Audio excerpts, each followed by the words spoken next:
क्या हुआ था? में एएनपी को गैर कबूल किया गया था। एएनपी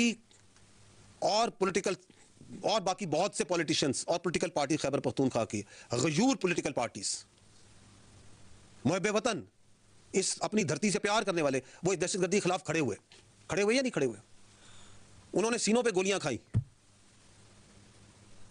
तो ये कह रहे हैं, ये कह रहे हैं कि हम नहीं मरने को तैयार, हम नहीं खड़े होंगे, हम इनके साथ शामिल होंगे। सवाल यह है कि कभी इन फितना ख्वारिज ने, इन दहशतगर्दों ने कभी इन पे हमला क्यों नहीं किया? हर पॉलिटिकल पार्टी पे, उनके हमायदीन पे, उनके लीडरों पे हमला किया या नहीं किया? चाहे वो एएनपी हो, चाहे वो जेयूआई हो, चाहे वो पीपल्स पार्टी हो, चाहे वो नून लीग हो, हमला हुआ या नहीं हुआ? इन पे क्यों नहीं करते? क्योंकि आज वो आपको नजर आ रहा है, वो खुद कहते हैं कि हम गैर मकबूल, किस में मकबूलियत चाहते हैं? फितना ख्वारिज में। किनके मंजूर नजर बनना चाहते हैं? फितना ख्वारिज के। आगे चलें।